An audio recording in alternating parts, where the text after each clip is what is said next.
go. Here we go. What's going on, y'all? Welcome to the James Paul Podcast. And I am here with Taliah Hamm. That's right. Taliah Hamm wrote her first book called The Dew of God. That's what we're here to talk about today.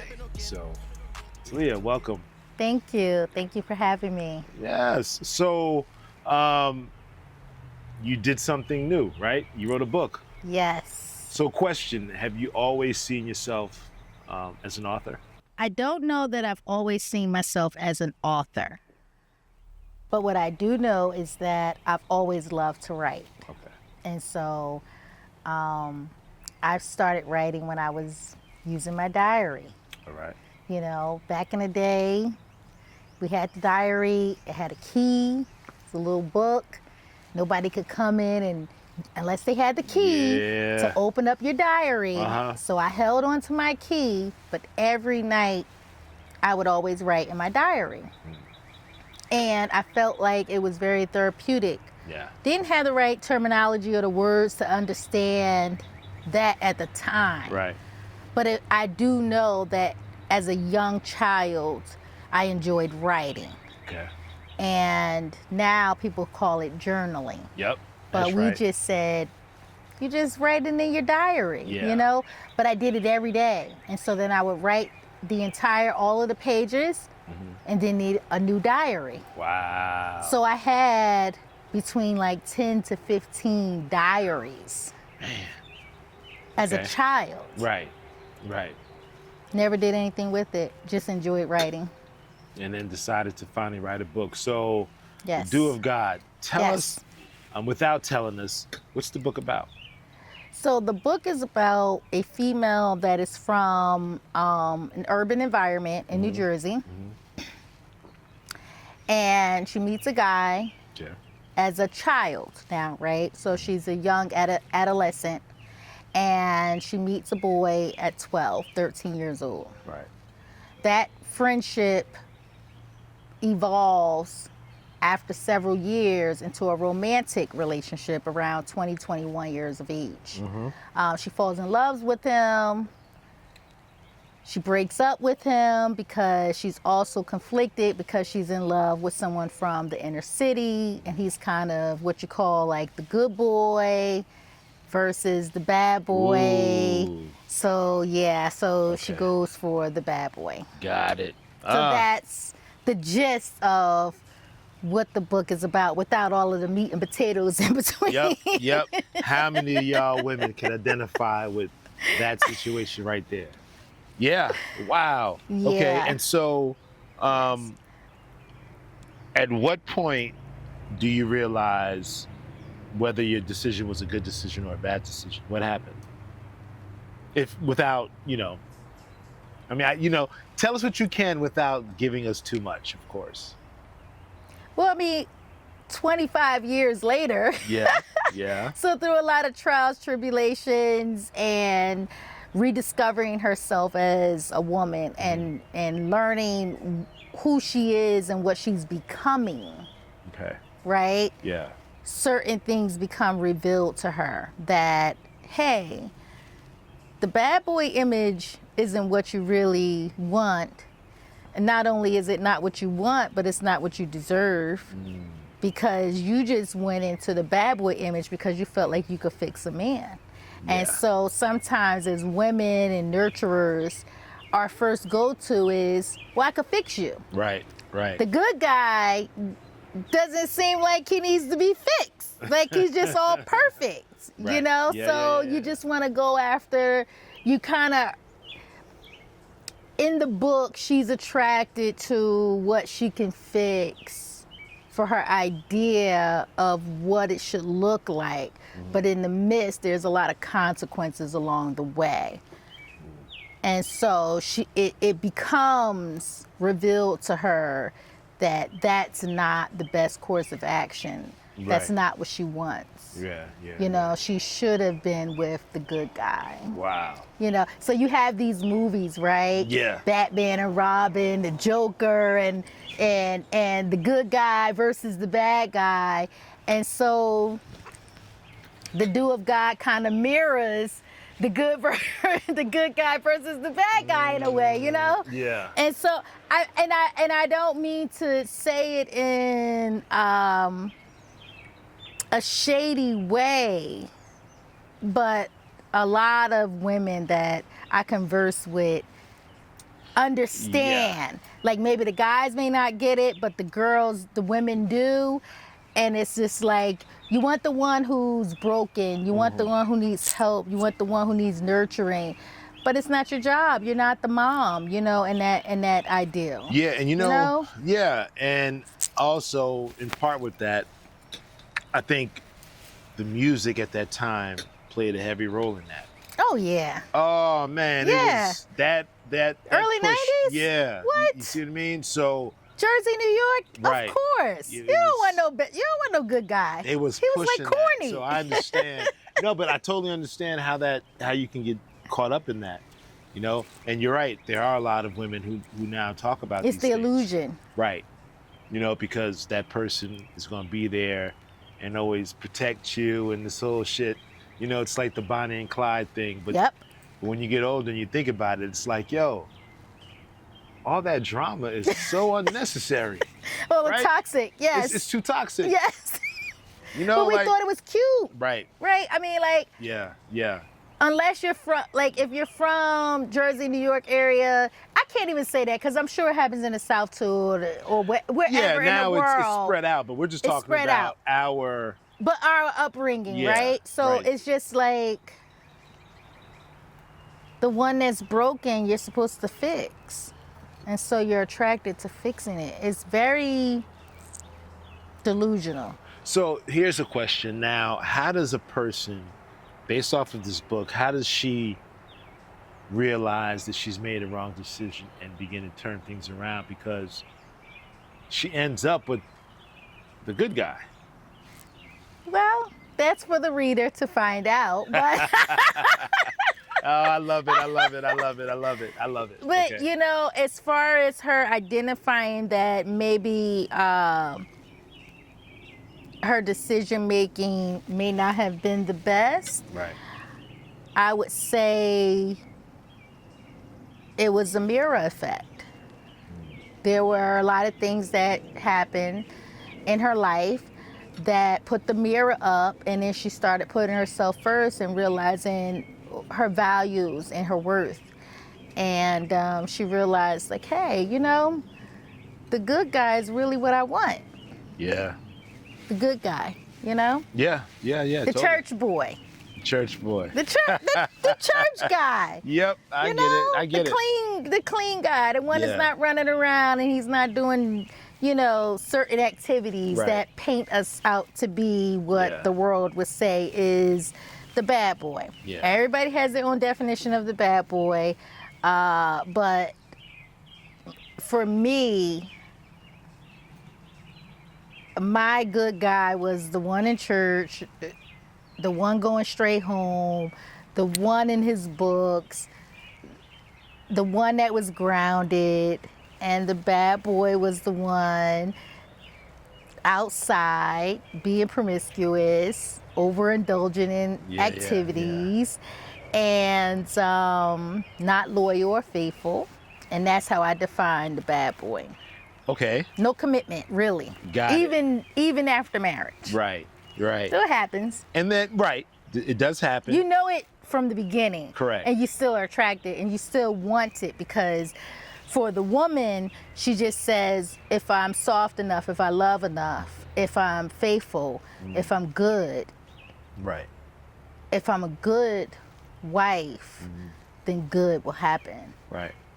But Yeah. it doesn't always always pan out like that. way. This is true. You see it from the beginning. Yeah. And so, what does life look like? Because that kind of transition is not always easy. No. You know. So, No. what kind of willpower is needed for the character in the book to be able to break away and see it, you know, or in the terms of what we're talking about now, how Yeah. people are talking now, at what Yeah. point did she finally awaken? So her awakening is, you know, a self-reflection, like I mentioned earlier. Uh-huh. There comes a point in every woman's life where you have to love yourself more than you love your partner. Yeah. And you have to know your worth and what you're bringing to the table. Yeah. And then you have to lean on, your faith.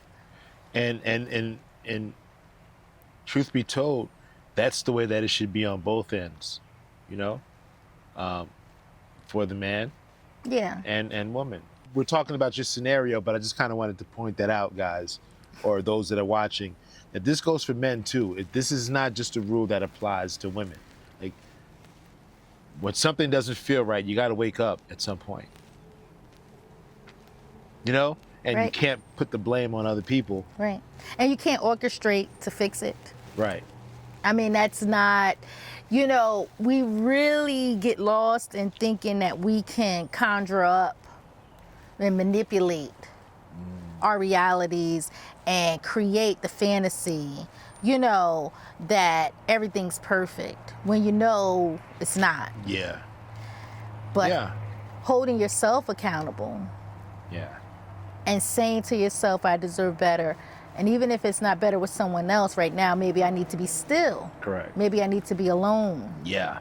I need to do some self-awareness. So you have to put in the work. Yep, you do. And that's how the layers come back and certain things are revealed. Yeah. Is when you start to really look at you. Because it's not the other person. It's not the bad boy. No, it's not. not The good boy. Yeah. It really starts and begins with self. Always So it's starts. a self-reflection. Yeah. Correct. And you mirror, and then you put out, and then Yeah. you get what you put out Yeah. in return. Yep. You're so right. Yep. Yeah. So that's kind of what she's done in the book. That sounds good. Yeah. And so, what's life like now? That all of that. She's with the church boy, the good guy. Well, now she life has done a full circle. And God has, because she's put the work in, I feel like God allowed the avenues and the doors to open up for him to re-enter into her life, and now she's open into receiving all of the love and in her soft girl energy. And life is good for her right now. You said something. Soft girl energy reminds me of feminine energy. Yes. Does that all tie into it? It does. She didn't really have, she never really explored feminine energy.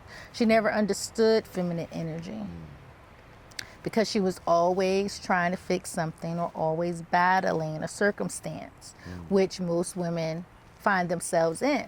Right. It's always, what can I do? What can I fix? Then now she's in a state of receiving. Where she doesn't have to orchestrate and be the puppet master and try to fix things all the time and being exhausted. Right. Now she can relax. Now she can let her hair down. Yeah. Now she can receive love. And love can be soft and it can be gentle and it can happen. And now she lets her guard down where for a majority of her life she's never been in that situation. So she doesn't know anything about that, but she's learning. Yeah. So now she's stepping into her soft girl era. Got it. Yeah. That's Yes. good stuff. And it's very beautiful. That's great. Yes. Well, you answered that question because I was about to ask you, what does that look like? What does feminine energy look like? You know what I mean? But you just gave it to us Yes. very well. So thank you for that. Okay, so that makes sense. And so why do you think that this book might be relatable to, I don't know, I guess certain women? I think it will, I use this verbiage a lot as a mirror effect, but I hope that it should be relatable to other women and help them be able to identify their own journey and the life lessons and apply it to their life to find out who they are becoming. Right. Okay. Who do they want to become? And so I feel like it's very revealing. The book can identify with many women. Right. And I feel like they will be able to identify it and then maybe explore their own life journeys, if that makes sense. You Yeah. know? Yeah. And identify Absolutely. what they've been through. Yeah. And then the lessons. There's always teachable lessons along the way. Yeah. So, I don't know. I've been through all of the trenches. And you know what? And that's the reason why I believe your book matters, Yeah. rather than it be a gimmick. You know what I mean? A way to just make money. But if you're telling the story and you're actually giving the truth and the lessons within it, then it becomes kind of like a tutorial for those coming up behind you. Yes. You know, so I definitely support this idea Yes. of you writing this book. And I feel like it's relatable. Right. You know, it's a girl who experienced living in the suburbs, Right. Montclair, New Jersey, Yeah. manicure lawns, mansions, the elite. Most people, if they're associated with Montclair, they are the elite. Yes. Most. We have celebrities, you know, from baseball players to actors. Very diverse. A very diverse community. I remember. Yeah. And then you have the inner city, East Orange, Right. very urban, Yep. and Very so very different. cultured. Yes. So it teaches you about humility in a different way Right. For sure. because it's not just privilege. Right. And so You learn how to maneuver. You learn how to move. you learn how to in life. maneuver. Yeah. Yeah. Totally And get so it speaks to both, it. Right. and it provides a lot of insight to life. It makes you grateful, have gratitude. Right. True that. True Yeah. that. Especially when you get older and you're able to look at life differently. Yes. You know, that really matters. That really matters. The perspective of a young child, you know, the decisions we made as a child versus the decisions we would have made with the knowledge that we have now would have definitely altered our lives. For sure. So if you're young, and you're you're getting serious in a relationship, or you find yourself in a loop where you're just going after the bad boy, we're not saying that your bad boy is a bad guy. It's just, you might want to choose wisely. That's all. And in her scenario, I guess we could say God brought it back full circle after 25 years, right? 25 years, I received the alley-oop. The alley-oop, that's right. Yes. I use that term a lot. Yes. Yeah. And it is the due of God. And tell us what the name of the due of God means. It means Taliah. That's right. So in Hebrew, if you type in Taliah, then it comes back due of God. Okay. So that provides nurturing to the earth. Soft. It's a settledness that happens every day on the earth. And that is what my name means. And that's Got it. what I bring to life. Right. It's the softness, it's the gentleness, it's the nurturing. It's the soft, gentle dew of God. And so that is why I named it Dew of God. That's right. So So- now tell us, where can people get your book? How can they purchase it? So you can purchase the book on Amazon. You can just type in the Dew of God and it'll pop up on Amazon. We have the soft copy, paper copy, Okay. or hard copy. Now, if you want a signed copy, Yeah. then you need to email me at Yes. talia.dewofgod@gmail.com, and I will sign it and dedicate it to you. You tell me your name, and you can send it to me, and then we can do the purchase through Zelle or Cash App. Okay. Yes. So, all right, that works. That works. Signed copies, y'all. Don't want to get a signed copy. Signed copies. Yeah, that'll work. Okay, well, I guess that's all we have for now.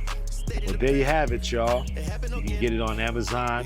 If you want to get your signed copy, you can just go to her directly. I'm going to put all the information on the bottom of this page. That way y'all could reach out and get a copy of this book.